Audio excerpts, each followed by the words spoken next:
Since I reviewed Google Stadia platform a little over 7 months ago now, a lot has changed. There's some new stuff, there's some things that apparently have been improved, so in this video I want to take a look at them, see what is new, see what is improved, and see if it's a service worth using. But first, if you haven't already, consider subscribing for more videos like this one every Monday, Wednesday and Friday. So what's new? Well, the first thing is that they now have a free tier available for you to go and use. Now, it's only up to 1080p as opposed to up to 4K for pro users, and you don't get any free games, you don't get any discounts or sales on those games, but once you do own games on the platform, you can use them basically with the same experience as a pro user. Obviously, the only difference, like I said, is up to 1080p instead of up to 4K. They've also improved compatibility, both from a what device you can play on and a controller connection perspective. On the controller side of things, at launch, you could only connect the controller wirelessly to the Chromecast Ultra that came in the box, but now you can connect it to pretty much any device, including a Chrome web browser session if you want to.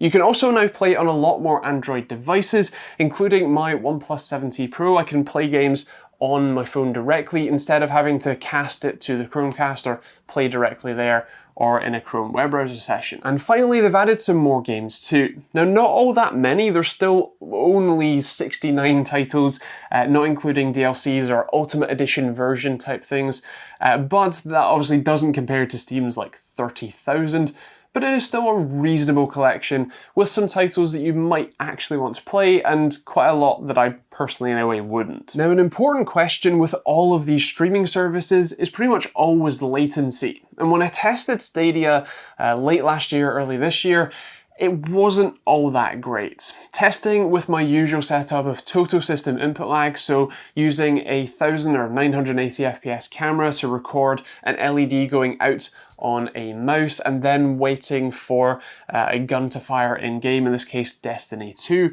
The input lag that I saw with Stadia on my Chrome web browser, same display, same PC, was around 75 milliseconds. Testing it again today, that was 72 milliseconds average, so a slight improvement, but to give you some context, playing Destiny 2 just on my gaming PC locally, that was 35 milliseconds. Also, again, for a bit more context, I also ran the same test on Nvidia's GeForce Now platform, and on their balanced mode, it was around 100 milliseconds, so a good sizable advantage for Stadia here, although if you do set it to the competitive mode, which ends up looking like 144p, realistically it's 720p, but Jesus, it looked terrible. But that was around 70 milliseconds, so a slight advantage for GeForce Now. Just to give you some context, here's all three next to each other. The PC wins, then Stadia, then GeForce Now, and while it kind of looks like they're relatively similar, just take a look at the timelines for these clips. So what about playing with a controller? Well, that hasn't improved at all. Testing on the Chromecast with Ethernet connected, this took 152 milliseconds from pressing the trigger to having the gun fire in Destiny 2, and that's really slow. It's actually a pretty big disadvantage in faster paced games, and especially if you're playing the really fast paced games like the rhythm game Thumper that is available on Stadia, that could be a serious disadvantage to you when playing. So it's still a slow mess, but at least they have the 4K option now, right? Well, yes and no. Sure, when you run the Chromecast Ultra at 4K on a 4K display, it looks pretty good. I did see some hitching and some stuttering that makes me think that the server that's running my instance isn't quite suited for the task, but when playing on a 1440p display, it rendered at 1080p and actually ended up looking more like 720p, which really isn't a great look, and meant that I spent most of my time playing wishing I was playing this either on my PC directly or even just on a console. I can't imagine that many, if any, of the games that are actually on or in Stadia's library would really benefit from having a 4K option right now. Games like Overcooked, which aren't in the library, could benefit and could be a really nice, family and friends gaming experience. But for something like Destiny 2 or even some of the other games like PUBG, for example, I can't imagine why I would care more about having 4K than I would having, say, a high refresh rate 1080p experience instead. Of course, if you have the free tier, you don't get that option, but honestly, I wouldn't worry too much about it. Now, with that said, while we're talking about the free tier, I do have to mention game pricing. If you pay for Pro, which in the UK is £9 a month, you get access to a number of not only free games, but also a number of discounted titles because you have the Pro subscription. If you use the free version instead, you have to pay full price for every game you want to play, and that's actually a pretty big deal. If you have the Pro subscription, an example is the Crew 2 Gold Edition. That sells for £16 and 6p, I think, if you have Pro, but it sells for 73 if you don't. Now that is the most extreme example, but to summarize the pricing here, you will save more money by paying for Pro than you ever will by trying to buy the games outright on the free side. I should also note that when I went to go and try the free version of Stadia and play a free-to-play game, Destiny 2, it forced me to reactivate Pro to play. Now that's a pretty big deal because, like I said, Destiny 2 is a free-to-play game, and my only, assumption here is that because the free version of Destiny 2 that came with the Pro subscription originally was a paid option, that's now locked away from my free account until I reactivate the paid version. But it wouldn't let me play any games. In fact, all of the titles that I claimed under the Pro subscription were gone from my account until I started paying for the Pro subscription again, and then they all reappeared. Now I'm sure that any games that you buy outright would appear, in your library free or Pro, but I wouldn't actually be overly sure if the games that you buy with the Pro discount would stay available if you stop paying for Pro. For example, if you bought the Crew 2 with the discounts and then stopped paying for Pro, I couldn't guarantee to you that you would still be allowed to play that, and it wouldn't tell you to reactivate Pro to play, which is a pretty big deal. This furthers my issues with the game library on Stadia. It's a closed platform, you don't own the games outright, you can only ever play them on Stadia, and you can't transfer existing copies or accounts over. If Stadia were to be shut down, which with Google's track record, it very well could be, you would have spent a lot of money on something you have no control over. Say you own PUBG on Steam and you have an older PC that can just about play it, and so you have a pretty well built up account, but you want to start playing on Stadia for the convenience, the quality and the frame rates, right?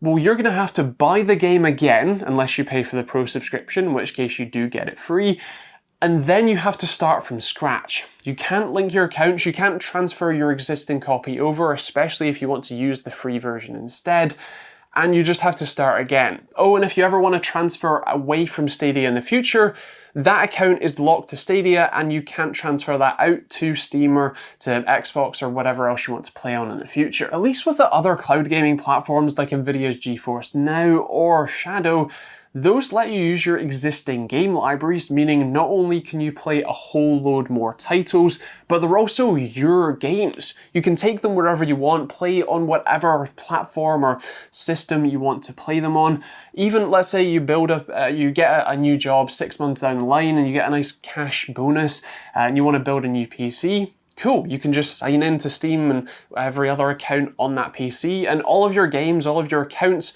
are all suddenly available to you there, which I cannot say is the same for Stadia. Specifically with Shadow as well, that's just a Windows VPS or virtual private server, so it's basically just an entire PC that you access via the cloud, and means that if you want to stream from it or maybe edit videos or do anything else that a powerful computer would be able to do, you can do that from your system. Sure, a platform like Shadow is more expensive per month, but like I said, it's a lot more versatile, and because you can use your existing libraries and just buy games from places like Steam, those titles are going to be a lot cheaper or free because you already own them, instead of having to pay a significant premium to have them on a closed platform. The overarching feeling I had while playing with Stadia was that, honestly, I would rather be playing on a console. Ultimately, it's just as convenient. You can still stream to your phone or your TV, especially if you're on PC, and it's ultimately better quality, more responsive, and just a better experience, and also you own the stuff outright. For me, Stadia has a number of fundamental flaws that I'm not sure could ever be adequately addressed enough to have me interested in signing up. It's not even about the latency, which is terrible. It's also not about the quality, which can vary wildly during a session, but the core business model itself. The lack of transferability or shareability of games, the lack of versatility of the platform, and the walled garden approach to the game library itself means that I can't ever see myself recommending this platform in any fashion. If you really must have a cloud streaming platform, then something like Nvidia's GeForce Now or Shadow seem like much better alternatives, even if they aren't quite as snappy or quality rich as Stadia. Now, of course, those are my thoughts, and I would love to hear yours in the comments down below. What do you think of Stadia now that it's been out for a little while? What do you think of the updates to it and its general, I suppose, platform design and the comparison to GeForce Now and Shadow? I'd love to hear your thoughts in the comments down below. Now, if you want to check out Stadia, I will leave a link to it in the description down below, but there's also going to be a load of other links in the description if you want to support me and help me keep making these videos. There is stuff like merch or hoodies or t-shirts like this one, or a load of other cool designs. There's Patreon if you want to support me directly and get cool rewards like ad-free videos, and there's also a load of other affiliate links down there for people like Overclockers UK, if you're buying from them, even VPN options and stuff like Streamlabs, OBS, and Humble Bundle. And there's also going to be that subscribe button you can check out if you want to see more videos every Monday, Wednesday, and Friday. And we also do live streams on Thursday nights for sort of tech support kind of thing, so feel free to check those out. There'll also be a load of other videos. I will leave this original Stadia review over in the end cards if you want to check that out, but that is pretty much it. Like I said, if you've got any questions, leave those in the comments down below, but otherwise, we'll see you all in the next video.